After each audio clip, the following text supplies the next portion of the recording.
Hey guys and gals, this is Eric with the Future of Fitness podcast and Fitness Marketing Alliance.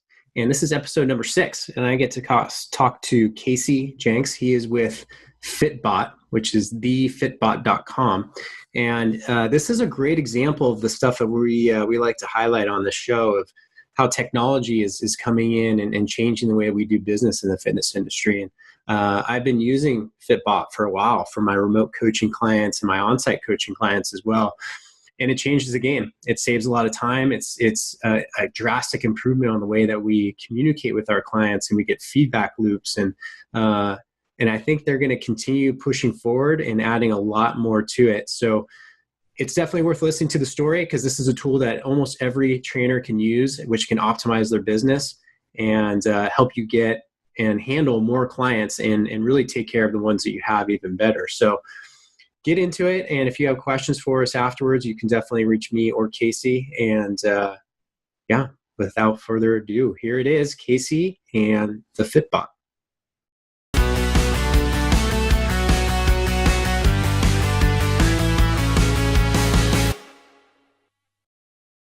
Hey everybody, this is Eric with the Fitness Marketing Alliance, and today I have the pleasure of sitting with Casey Jenks. He is the co-founder and CEO of FitBot, and I'll get you into an introduction, but I want to talk a little bit about my experience with FitBot really quick. Sure. So people kind of understand what it is. So I guess I could be considered an OG in the industry, and I did a lot of development of what we call individual design clients over time, which were either working with clients remotely or simply programming for clients, and especially in the functional fitness competitive area. And I used to use spreadsheets, I used to use email, and I used to use Right Inbox, which was an app that allowed me to send emails at a specific time. And it was chaos. And then I kept hearing about this tool that was coming around. And it was mainly through the guys at OPT and OPEX.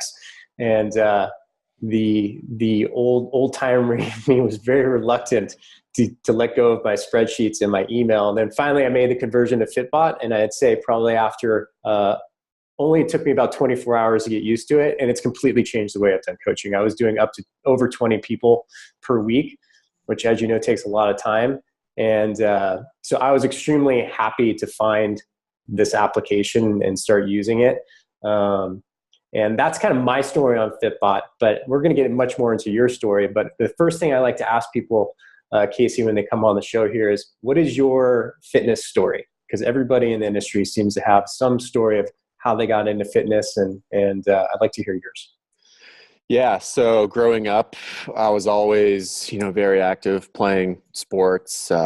Basketball was kind of my main sport. My dad, super active. So big, reason why I kind of find fitness to be important to me was, he always made it such a huge priority, and he's 63 now and still just shredded and in amazing shape. So what does he do? It was kind of lifts weights a few days a week, canoe a couple days a week, swims once a week, plays golf a few days a week, but he's always doing something. Mm-hmm.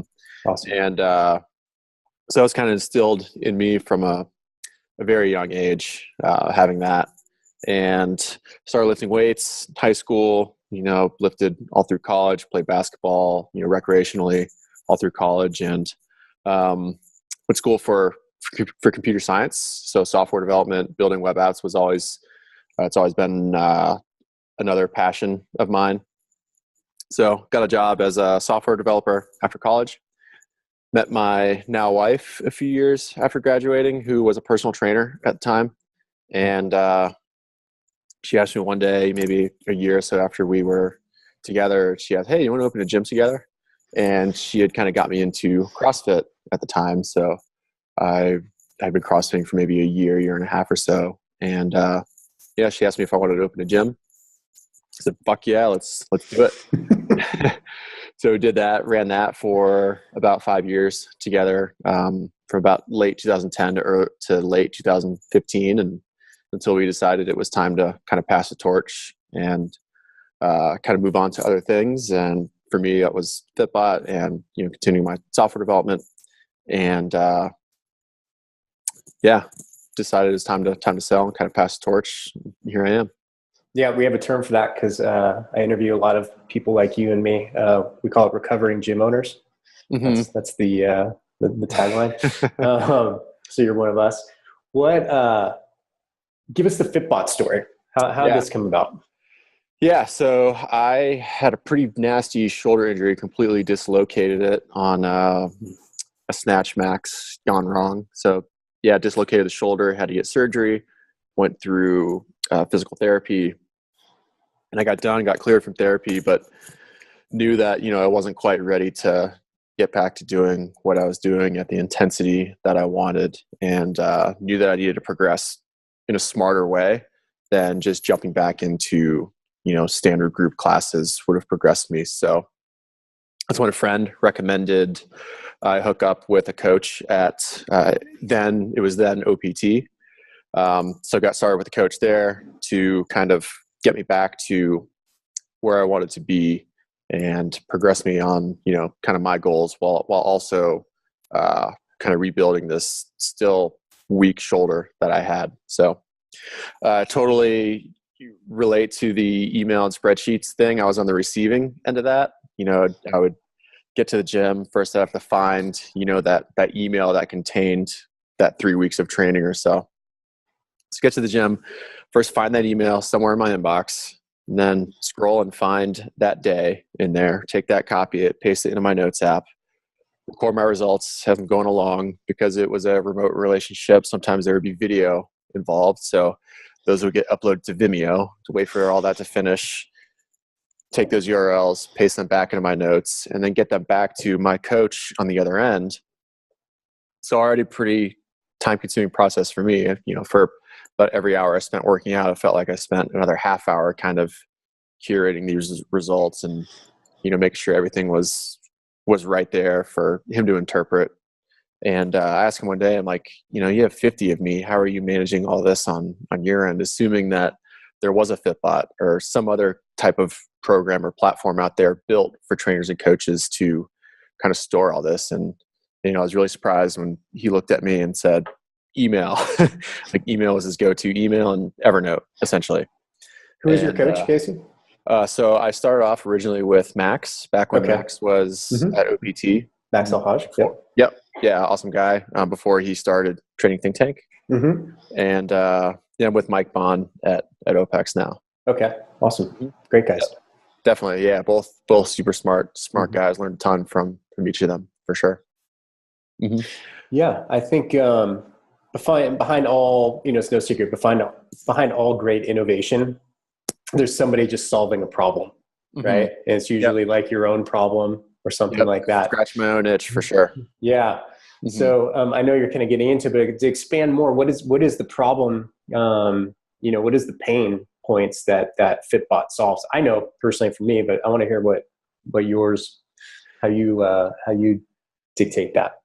Yeah. So for the coach, the main pain point we're trying to solve is just the old way is just such a cluster. You have your spreadsheets, maybe it's Excel or Google Docs, and then you're dealing with a lot of email, and then, factor in day-to-day communication with your clients. It's going to be more email or text message or Facebook message or wherever a client can get a hold of you, Skype. And, before you know it, you end up with these 10 services you're trying to cobble together to run your business. And, they're wasting so much time and losing out on so much revenue in the time they have to spend kind of managing all this versus they could provide a much better experience if they only had to worry about and focus on, doing their job, which is coaching their clients. And they're also, it's also a pretty bad customer experience to provide your clients with, hey, we're going to use email for this, and then you're going to message me through, more email or text message, and it's just so much is lost in the process. Yeah, for sure. I totally agree, and it's I'm really enjoying using your program. How long have you guys been around now? When did you guys actually start? I founded the company January of 2015, and we launched into a small beta later that year, and been kind of growing steadily along since then. Describe that growth. Where have you guys started? How have you guys gotten the word out? Has it been, word of mouth? Have you guys put any, marketing emphasis into it? How have you guys grown? Yeah, so we get about half our customers from word of mouth and referrals from existing customers. The other half come from, partners like an OPEX that refers the CCP coaches into the system. Facebook ads is a great source of new leads and new customers for us. Google plays a role in that as well. So, it's a combination of a few things, but word of mouth, partnerships, Facebook are the big three. Awesome. One thing we tell all of our clients at Fitness Marketing Alliance is really, the fundamentals don't change when it comes to marketing. There's certain things. Now we just have more tools and more avenues to get our messages out to the right people. Who's your ideal client? Like, what does that person look like? Who are they?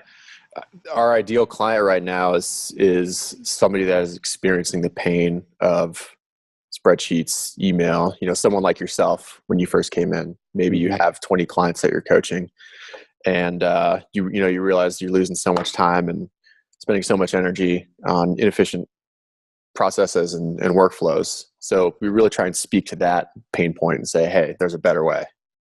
Yeah, awesome. Give us a little insight as to, I guess, kind of what the current features are of FitBot, and then I'm super curious where you guys are going.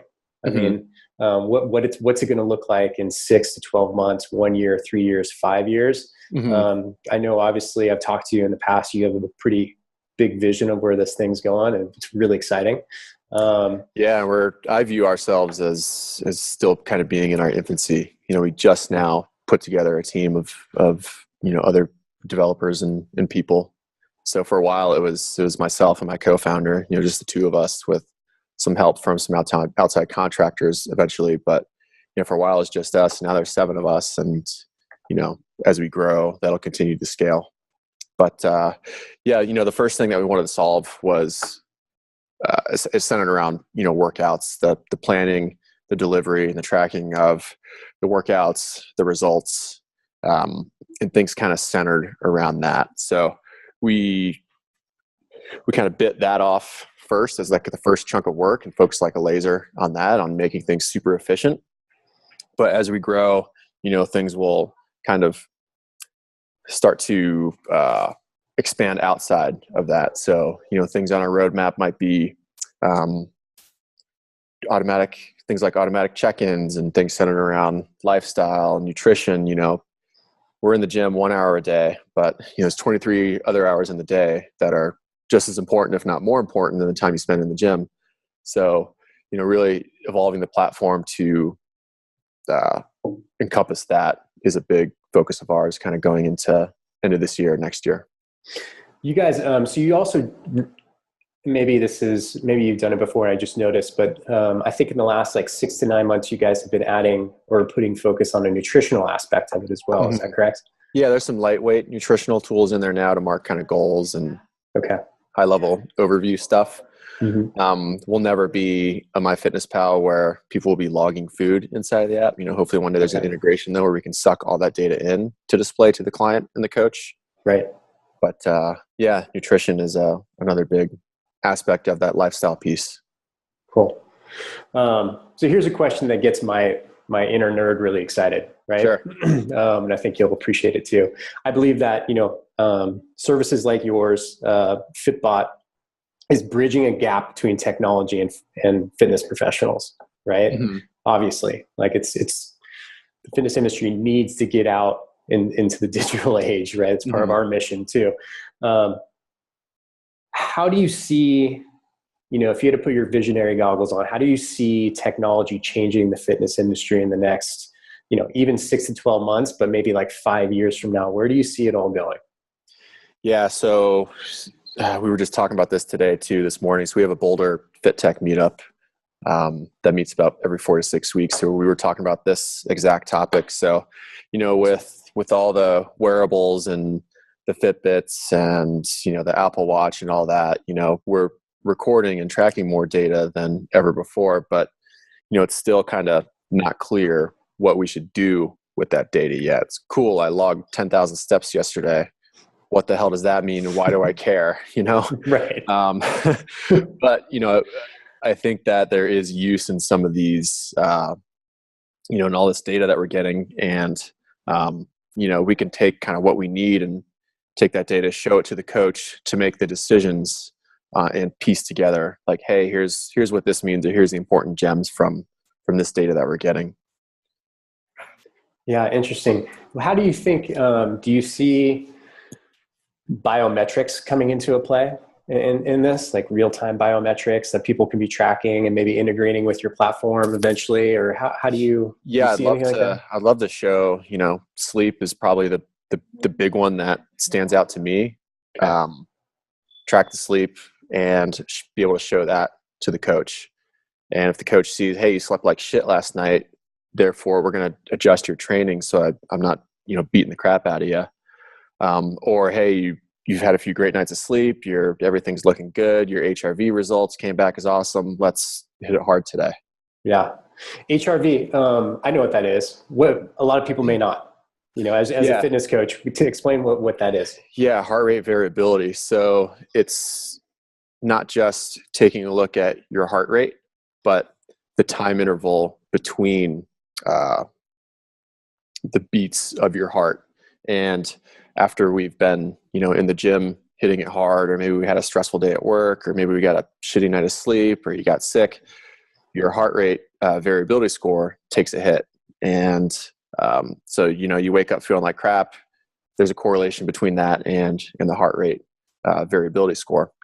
And, it makes sense to kind of back things off on the days that you're not feeling your best, able to kind of give it your all. The days that you're feeling good and your heart HRV score is high, like, let's go in the gym and hit it hard. So, that's still up to the coach, but it'd be great, in the future to be able to surface that data to the coach as well.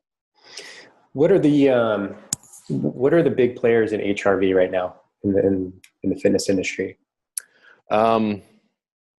I think Polar and Garmin are doing some stuff with HRV. Whoop is a new wrist strap that is kind of getting popular with professional sports, and there's a lot of CrossFitters now that I see buying Whoops. They're so expensive, it's really not the most accessible thing to spend $375 on a Whoop band. But I've used an app called HRV for Training on my phone. It essentially uses the camera and LED light on your phone. You hold your finger over it, and it can detect your pulse through that and take an HRV score. Okay. And it's accurate. It works. Yeah. And I think it's $10. You can download on the App Store if you have an iPhone or Android, and track your HRV. Yeah, I was using an HRV a while ago, actually, when James Fitzgerald was my coach. But I had to wake up every morning. I had to sit still for 2 minutes, which for me was really hard. Yeah. Just to lie in bed for 2 minutes. So it sounds like that's changed, huh? Omega Wave's a big one. Yeah. Which I think talks to a strap, like a heart rate strap. Yep. You have Bluetooth. There's an app on your phone or something like that. Yeah. Yeah. It's come a long way in the last few years. Yeah, it's an interesting. What other areas? What other areas in the tech world? Guys, let me ask you this: what do you think the biggest blind spots are for the fitness industry as far as technology? Like, where are they missing opportunities as a fitness coach or a fitness professional? Is there anything that comes to mind in terms of like tech hardware? Yeah, I would say software and hardware, things that fitness professionals aren't utilizing more, right? That they could be. Obviously, your platform is one of them. HRV could be another one. Is there anything out there that you think is a big opportunity for fitness professionals, and maybe that enough people aren't using? I almost wonder if all that stuff is all the Fitbits of the world are being overhyped right now. Is there too much of that and not enough just, hey, we already know what to do. You don't need the Fitbit, right? Just what you need probably most is accountability, and you can get that with a coach on the other end. Right. Right. Yeah. It would be interesting. I think a lot of, we start talking about, possibilities of VR, virtual reality, right? Mm-hmm. And coaches, having a VR coach and things like that. But I feel as technology advances that's just my gut, that the need for human interaction is still going to get even greater, Yeah, right? and you're never going to be able to replace the human on the other end. Yeah. Yeah, your Fitbit might tell you, hey, you need to get 10,000 steps, right? But it's easy to ignore that, right? It's just a computer algorithm. It's much harder to ignore, hey, I'm paying this coach $300 a month, and that keeps you way more accountable than a wristwatch ever will. Yeah, it's interesting. I was at my wife's Brazilian, and we were in Brazil, and I was at a gym, and it was just a classic, buys and tries type gym. Mm-hmm. Went in, and I saw these people swiping their card, right? They swipe this card, and all of a sudden their workout plan prints out for them that day. So I'm like, oh my God, it's beginning. Like, this is it, right? It's a takeover of artificial intelligence. Mm-hmm. The AI coach. Yeah, the AI coach. I guess what I'm getting at here is that fitness professionals need to be aware of all of these things going on, but I don't think the fitness profession needs to be worried. I think anything that's based on like human interaction, right, is still going to be highly valued. Definitely. And I think technology's place is to augment the coach, not replace it. Interesting. I love that. Explain that a little bit more. What does that mean? So getting the right data to the coach to make a decision based on that. But, as a consumer or a client, not relying 100% on a computer algorithm to tell you what to do. Yeah. Awesome. Casey, where do you see for you guys, where do you see your biggest growth opportunities in the next 5 years? Is it going to be, is there any sub segments of the fitness industry that you see as big growth opportunities for you? Yeah, that's the question.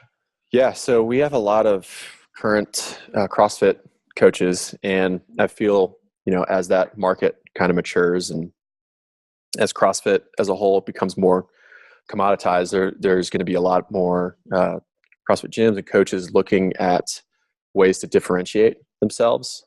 And they're going to have to go a step beyond just the group programming, right? The group WOD. And, we feel that a lot of them are going to be turning towards individualized programming as a way to kind of retain more clients. Because right now, there's that 2 to 4 year maybe burnout period where the client feels like, all right, I'm not progressing too much anymore. I'm going to go look for the next thing. Well, instead of going and looking for the next thing, CrossFit coaches and gym owners should be able to provide that next thing, which is individualized program design. Awesome.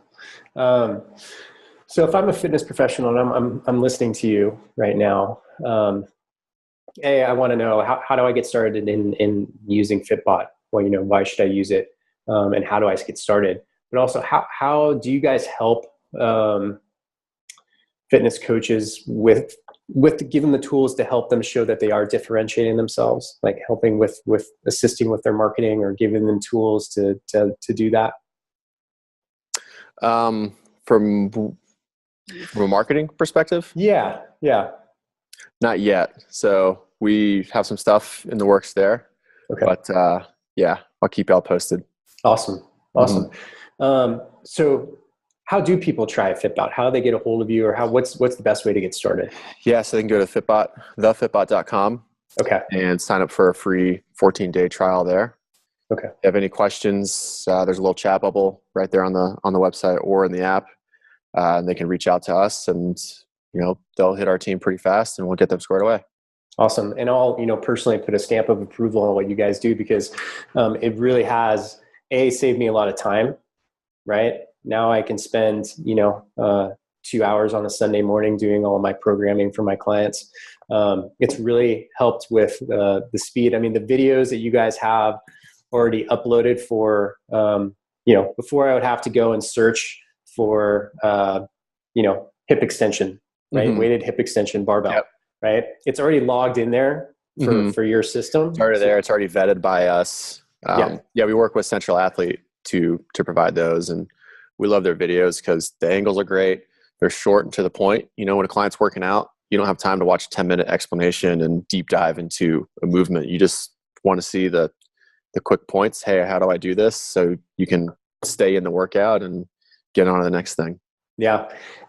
That's huge. That's been huge for me. It's also been huge is that it keeps me on top of it. Like very little things fall through the cracks because it gives you notifications and lets you know, hey, you know, this client, they're due soon. They're due soon. You owe them some programming. They missed a few workouts. Their compliance is taking a hit.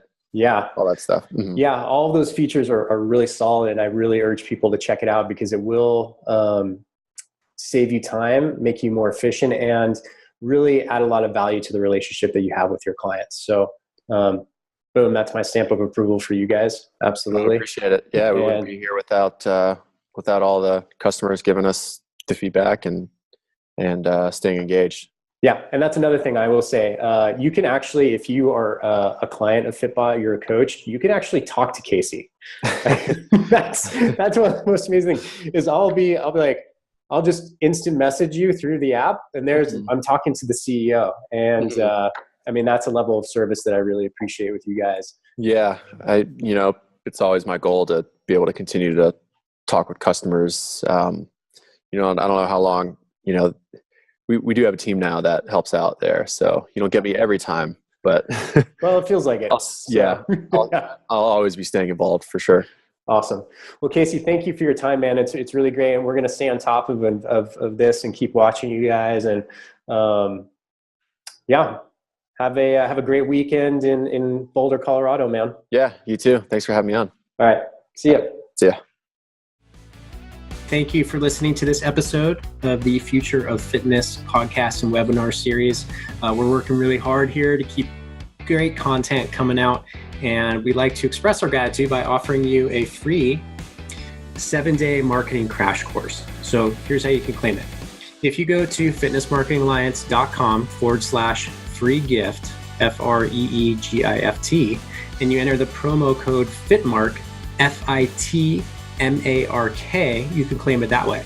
The other way is you can text us. So you can text the phone number 805-619-5550, and you text the word FITMARK, FITMARK. So thank you. Keep listening. Go claim that offer. It's a ton of value.